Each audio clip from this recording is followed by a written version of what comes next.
Assalamualaikum warahmatullahi wabarakatuh. Hai teman-teman, berjumpa lagi dengan saya. Oke, di video kali ini kita akan membahas bagaimana mata kuliah analisis real, lebih tepatnya analisis real 1. Nah, untuk mata kuliah analisis real itu memakai buku Bartel dan Serbet. Nah, ini pada 4th edition dengan judul Introduction to Real Analysis. Jadi bukunya seperti ini. Ini biasanya sebagian besar kampus se-Indonesia memakai buku ini untuk mata kuliah analisis real. Langsung kita masuk aja ke dalam pembahasannya. Nah, ini masih ada pendahuluannya, ini ada tulisannya. Nah, terus ini ada preface, ini ada pengenalan. Jadi buku ini memakai bahasa Inggris, jadi agak susah nanti untuk memahaminya kalau kita ingin belajar tentang analisis real. Nah, ini masih panjang ini untuk masuk ke daftar isi. Nah, ini daftar isinya. Nah, untuk analisis real sendiri sebenarnya ada beberapa bab. Untuk yang mata kuliah analisis real 1, nanti isinya membahas di chapter 1 preliminaries, ada chapter 2 the real numbers, sama chapter 3 sequence and series. Apa ini? Nanti kita bahasnya tidak pakai buku aslinya, tapi kita pakai tampilan yang sudah ada pembahasannya. Pembahasan seperti apa? Sudah ada arti. Jadi nanti sebelah sini, sebelah kiri adalah tampilan asli dari batas, sebelah kanan adalah artinya sama pembahasannya nanti. Langsung kita masuk di file. Nah, seperti ini. Jadi kalau misalnya kita mau belajar analisis real, ini adalah salah satu cara yang efektif bagaimana kita sekaligus juga belajar bahasa Inggris. Nah, ini nanti ada yang pertama, set and function. Nah, untuk yang batas sendiri ini ada di chapter 1.1 set and function. Nah, kalau kita urut ke bawah ini, terus ini ada chapter 1 preliminaries. Nah, ini nanti kita harus paham dulu ini pendahuluannya ini. Dari sebelum masuk di subbabnya ada section 1.1, lalu nanti dibagi lagi ada definisi 1.1. Nah, nanti kita jelaskannya pakai yang tampilan seperti ini. Nah, sekarang kita masuk di pembahasan. Nah, 1.1 set and function. Nah, artinya apa? Set sendiri itu adalah himpunan, function adalah fungsi. Nah, preliminaries pendahuluan. Nah, ini nanti tidak akan saya artikan satu persatu, tidak setiap kalimat, sebagai contoh saja. Nanti kalian bisa belajar sendiri. Jadi nanti yang lebih saya detailkan penjelasannya di definisi dan seterusnya nanti. Nah, in this initial chapter we will present the background need. Jadi di bab awal ini kami akan menyajikan latar belakang, jadi present background. Nah, needed for the study of real analysis, yang diperlukan untuk belajar atau study analysis real. Nah, section, jadi section itu bagian 1.1 consist of a brief survey of set operation and function. Nah, terdiri dari tinjauan singkatan dari operasi himpunan dan fungsi. Two vital tools for all of mathematics. Jadi, dua alat penting untuk semua matematika. Apa yang alat penting dari semua matematika? Yaitu adalah pengenalan dari set himpunan, set operation, operasi himpunan, dan function fungsi. Ini yang perlu terlebih dahulu dipelajari untuk di analisis real terutama. Nah, kita ini lompati aja. Jadi nanti mungkin ada video dari saya yang khusus membahas ini sendiri. Nah, kita masuk di set and function untuk yang ini di Bartel ini kan yang ini. Nah, yang ini seperti ini ya. Nah, jadi ini sama, ini dibuat sama, yang sebelah kanan terjemahannya. Nah, ini. Nah, oke, itu cukup ya. Nah, sekarang masuk yang di sini. In the reader, in this section we give a brief review of the terminology and notation that will be used in this text. Jadi pada bagian in this section, pada bagian ini we give a brief, kita memberikan ulasan singkat of the terminology, dari terminologi and notation that will be used, dan notasi yang akan digunakan dalam teks ini. Jadi itu dulu. We suggest that you look through it quickly and come back later when you need to recall the meaning of a term or a symbol. Jadi bahasa Inggrisnya saya agak perjelas karena saya sendiri juga tidak begitu banyak dalam pengucapan bahasa Inggris. Yang penting kalian ngerti, jadi seperti itu yang benar pengucapannya. Nah, nanti kalau misalnya ada yang kurang benar bisa komen di kolom komentar ya. Nah, jadi we suggest that, jadi kami menyarankan Anda melihatnya dengan cepat. Nah, you look through it quickly, come back later, dan kembali lagi nanti when you need to recall, ketika Anda perlu mengingat. Nah, recall apa? The meaning of term, mengingat arti dari sebuah istilah atau simbol. Jadi di sini ada beberapa istilah yang bahasa Inggrisnya itu umum, itu berbeda dengan bahasa Inggris matematik. Nah, sekarang masuk di sini. If an element X is in a set A. Nah, jika elemen atau unsur, jadi elemen itu bisa diartikan elemen atau unsur. X dalam himpunan E, we read, nah, kita tulis. Nah, ini bacanya X elemen E. Jadi kalau bahasa Indonesia berarti X elemen A, seperti itu. And say that X is a member of A, dan mengatakan bahwa X adalah anggota E, atau or that X belong to A, atau bahwa X milik berada di E. Jadi belongs to itu berada di, nah, berada di A, berada di A ini. Jadi kalau di sini X itu anggota A, maka X itu berarti ada di A. Nah, ini juga selanjutnya. If X is not in A, nah, jadi di sini jika X tidak di A, we write X. Nah, ini elemennya tadi tandanya di strap. Artinya X bukan di A. Nah, jadi X bukan anggota A. Nah, itu bisa seperti itu artinya. Nah, lanjut ya.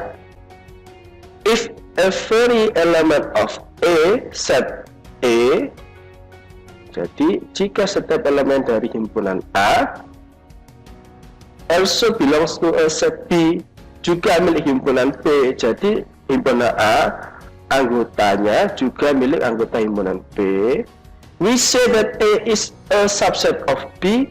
Nah, apa artinya? Kita mengatakan bahwa A itu adalah subset dari B. Nah, subset itu bisa diartikan juga sebagai himpunan bagian. Bibit berarti kita bisa nulis seperti ini. Nah, ini salah, ini harusnya ini atau ya. Nah, ini kan terjemahannya. Nah, selanjutnya we say that a set A is proper subset of a set B. Nah, itu cara bacanya. Kita mengatakan bahwa himpunan A adalah proper subset. Nah, proper subset itu bisa artinya adalah himpunan bagian sejati atau murni. Jadi berbeda dengan di sini adalah subset. Nah, ini subset. Nah, jadi simbolnya seperti ini, itu proper. Nah, jadi ini kan sama ya. Jadi kalau proper seperti apa? Punya syarat. Ini proper of a set B. Nah, ini syaratnya. If a subset B, jadi syarat pertama A subset B dulu. But there is at least one element. But there is berarti tapi ini ada sedikitnya satu anggota atau elemen dari B that is not in A, yang tidak di E, ini juga di, tapi setidaknya satu unsur B yang tidak di E. Nah, seperti itu ya. Jadi kita sambil belajar untuk bahasa Inggrisnya. Oke, selanjutnya kita akan membahas bagian D111. Jadi definition 1.1.1. Di bagian ini ada two set A and B are said to be equal. Artinya dua himpunan A dan B dikatakan sama, equal itu berarti sama, and we write A. Nah, ada tanda sama dengan B di sini. Jadi ya menulis A sama dengan B if they contain the same element, jika mereka memuat elemen yang sama. Jadi definisi 1.1.1 mengatakan jika himpunan A dan B itu sama, maka himpunan tersebut harus mempunyai elemen yang sama. Itu yang perlu diperhatikan. Oke. Thus, to prove that the set A and B are equal, we must show that. Dengan demikian, untuk membuktikan himpunan A dan B adalah, nah di halaman selanjutnya adalah A subset B and B subset A. Ini tadi kan, nah ini sama ya. Jadi kalau kita ingin menunjukkan mereka sama A dan B, maka kita harus menunjukkan A subset B dan B subset A. Nah, ini keduanya ditunjukkan. Nah, selanjutnya di sini ada a set A normally defined by either listing. Nah, suatu himpunan biasanya didefinisikan by either listing, didefinisikan baik dengan mendaftar, listing mendaftar, is element explicitly, elemen-elemen secara lengkap, or by specifying a property that determines the element of the set, melalui, nah ini, atau dengan menentukan sifat, ini sifat properti, ini determine, ini menentukan sifat yang spesifik maksudnya. Nah, dari himpunan, nah, seperti itu. If P denotes, jadi jika P melambangkan, jadi denotes itu artinya melambangkan, a property itu adalah sifat. Nah, coba lihat di sini, melambangkan sifat ya. Nah, sambil kita belajar bahasa Inggris, karena ini penting sekali untuk memahami buku Bartel ini. A property that is meaningful. Nah, apa itu? Suatu sifat yang bermakna, suatu sifat yang bermakna, and unambiguous, dan tidak ambigu, for element of a set S, untuk elemen-elemen dari suatu himpunan S. Dan we write, maka kita tulis, nah seperti ini, X elemen S such that, nah jadi such that itu semikian hingga, ini bacanya such that ini PX. Nah, itu kalau baca bahasa Inggris. Kalau bahasa Indonesia ya himpunan ini dalam kurung atau himpunan X elemen S PX kita aja. Nah, ini juga tadi sebenarnya bisa dibaca juga, the set contain X elemen S such that PX, itu juga boleh. Nah, for the set of L element X in S, apa ini? Untuk himpunan semua elemen X di S, nah, for which the property P is true. Nah, yang mana sifat dari P adalah benar.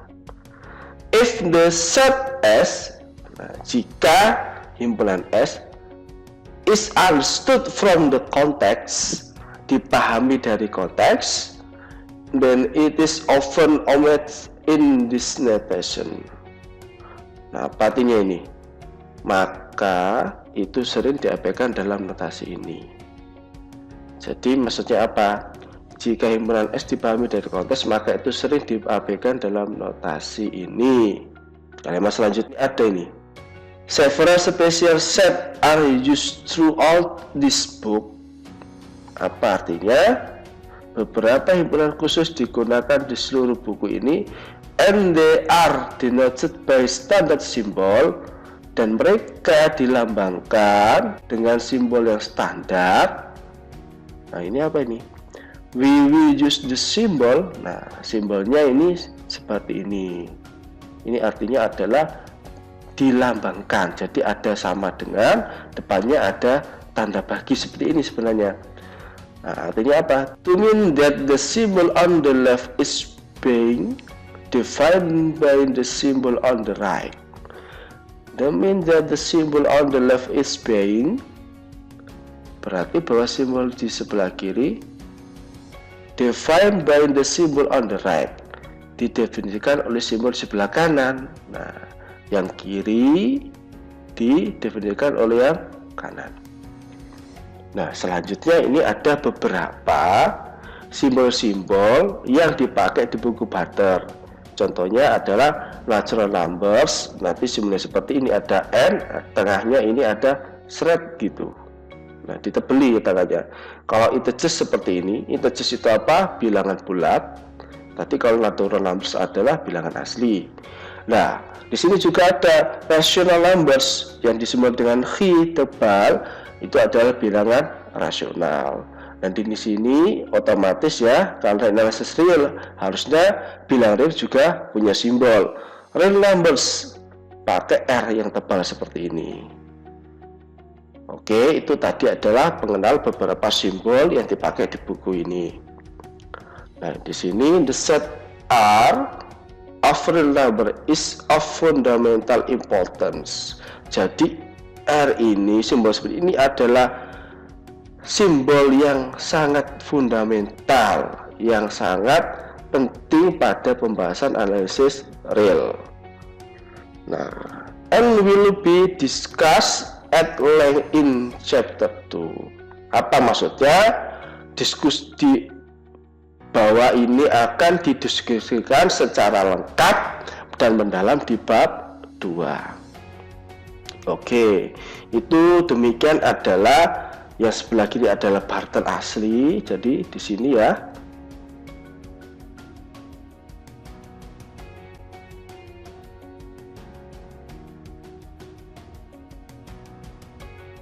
Nah, ini tadi kan tampilan sebelah kiri ini.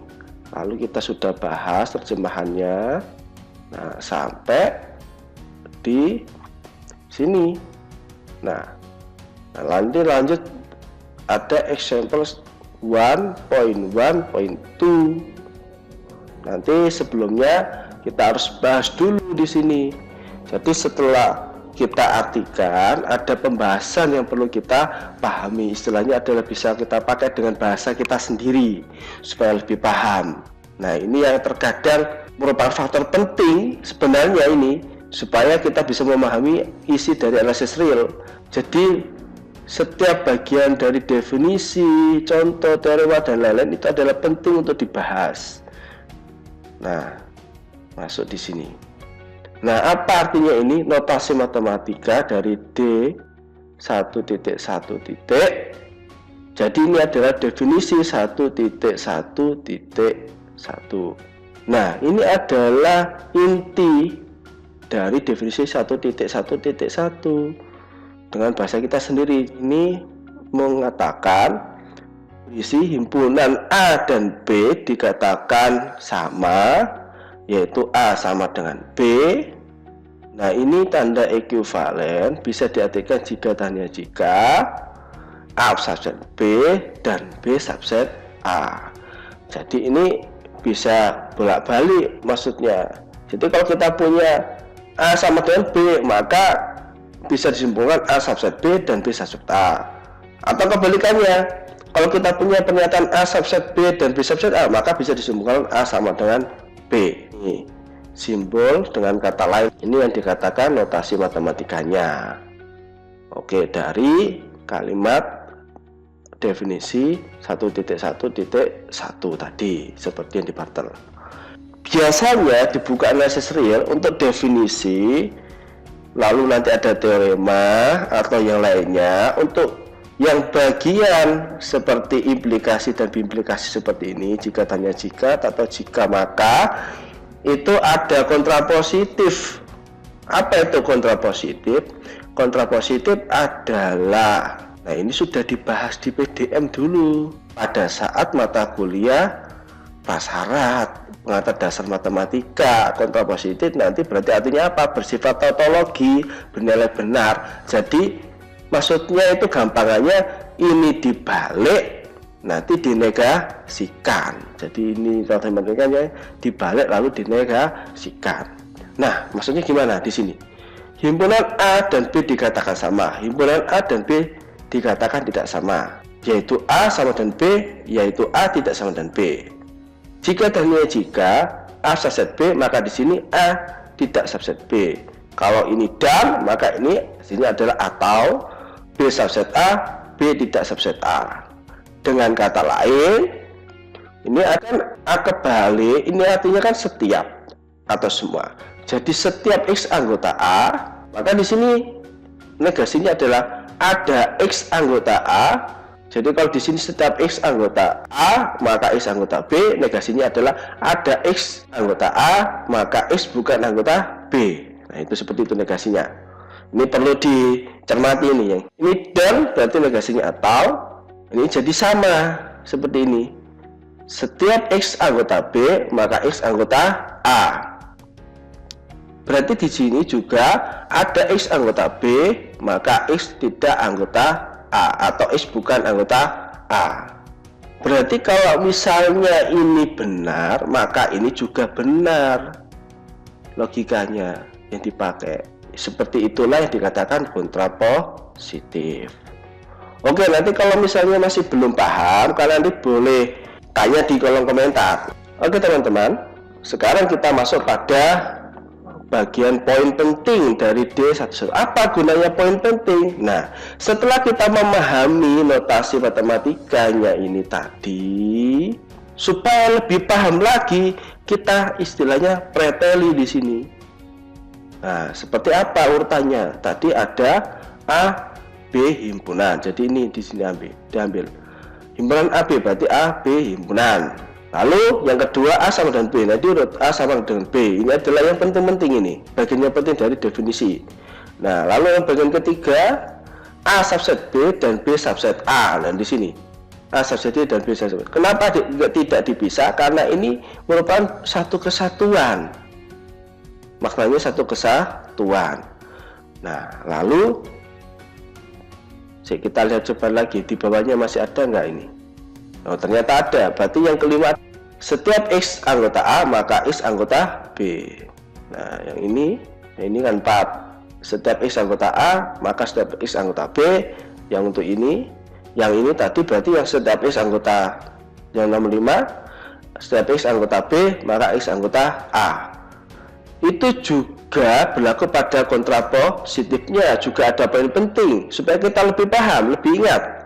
Berarti tadi kita pakai logikanya, pakai tadi bagaimana membuat poin penting pada notasi.